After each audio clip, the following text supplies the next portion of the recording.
Hi hello नमस्कार. आज सकाळी सकाळी मला हॉस्पिटलला यावं लागलं कारण वैभवीला रात्रभर ताप होता. 2:30 वाजता मी वल्लभचंच औषध 2 ml देऊन टाकलं आणि आत्ता मी तिच्यासाठी मेडिकलवर औषध घ्यायला आले होते. त्यानंतर ना दुपारचंच डायरेक्ट शूट केलं मी. पोरांचा अभ्यास वगैरे घेतला.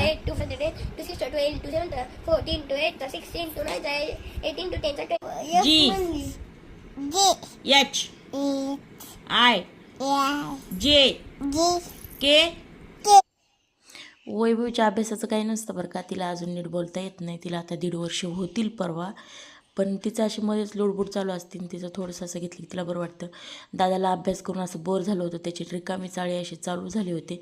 त्यानंतर वैभवीला ना थोडी मधुमक्का मी तव्यावरतीच अशी तेलमीठ लावून करून दिलं 4-5 वाजता. त्यानंतर स्वयंपाक केला, दोघांना जेवू घातलं, थोडंसं बाहेर फिरून आणलं आणि त्यांना औषधं दिली दोघांना पण.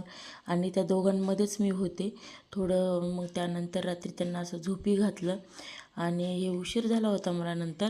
आणि मग किचनमध्ये मात्र माझा जशाच तसा सगळा पसारा पडलेला होता, भांडे पडलेले होते आणि सगळंच आवरायचं राहिलेलं होतं. मग इतर जशी चुटकी वाजवतात तशी चुटकी वाजवली आणि मी एका चुटकीमध्ये माझा सगळा पसारा मी आवरून घेतला. भांडे पण चुटकीने वाजवूनच झाले बरं का. पण मग मस्त झालं आणि आवरून घेतलं आणि मी पण निघाली आहे झोपायला. असा होता एकंदरीत माझा आजचा दिवस. तुम्हाला हा ब्लॉग कसा वाटला नक्की कमेंट्स करून सांगा. पुन्हा भेटूया नेक्स्ट ब्लॉगमध्ये. तोपर्यंत बाय बाय.